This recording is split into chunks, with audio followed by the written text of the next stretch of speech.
she smells awful. I think you guys are going to need to give her a bath.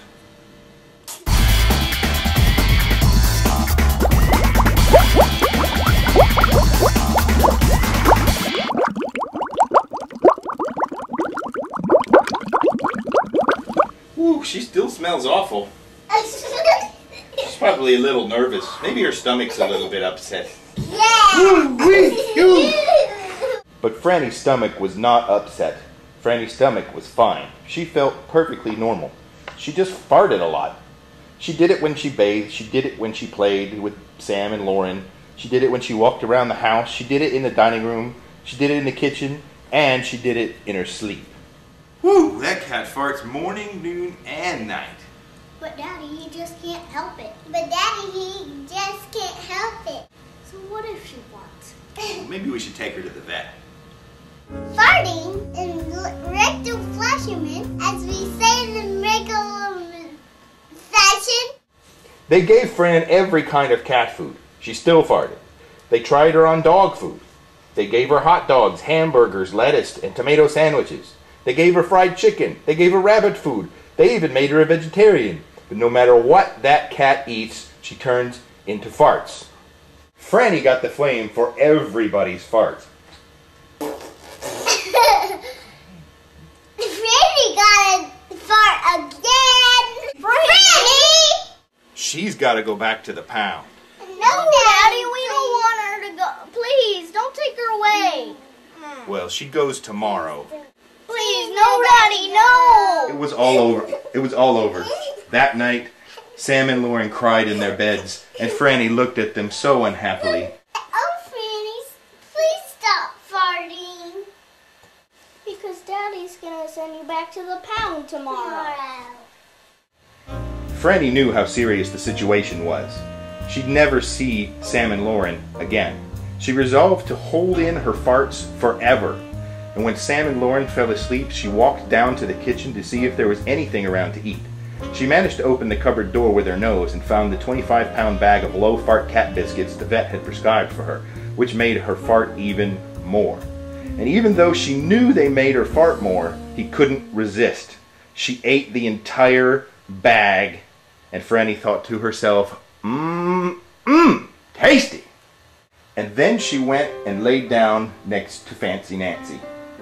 A gigantic gas bubble began to build inside of her. Oh, this is going to be trouble, Franny thought to herself nervously. She was so afraid of what might happen if she let it go. She thought maybe the house would explode, so she kept it in. It was really offensive to Fancy Nancy, and it was not easy. In fact, it was torture. But she had resolved never to fart again. Her future depended on it.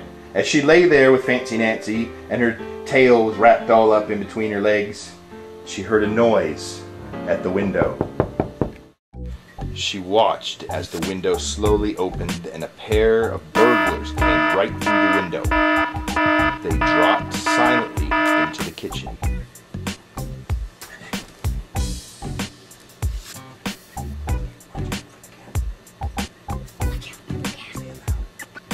Watch out for the cat. Oh, she won't bite. She's a wimp.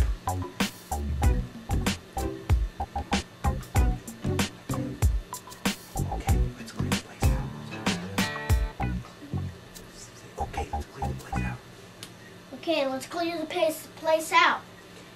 They took everything they could get their hands on. Franny wanted to stop them, but she was having unbearable gas pains.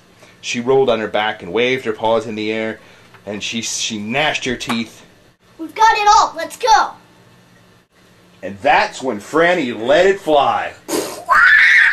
It was the worst fart in her whole life. It made a tremendous noise and shot Franny right across the room, and a hideous cloud filled the air, and the burglars clutched their throats, unable to breathe. With tears in their eyes, they raced for the window. They tried to grab their bag with all the valuables in it, but their arms were too weak.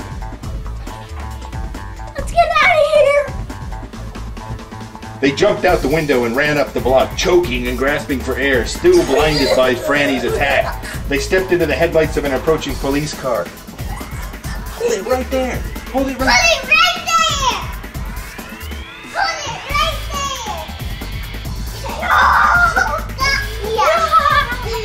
Hold it right there! He saved the silverware! and the VCR. Frannie, you're a great cat, even if you do fart all the time. And so the family learned to live with Frannie the Farting Cat. Frannie the hero cat. And that is the end of our story.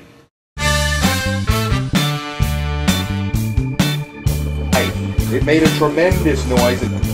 Cut!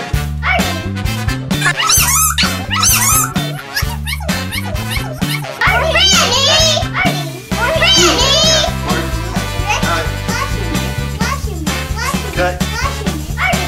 Action! Ooh, that cat farts. Cut!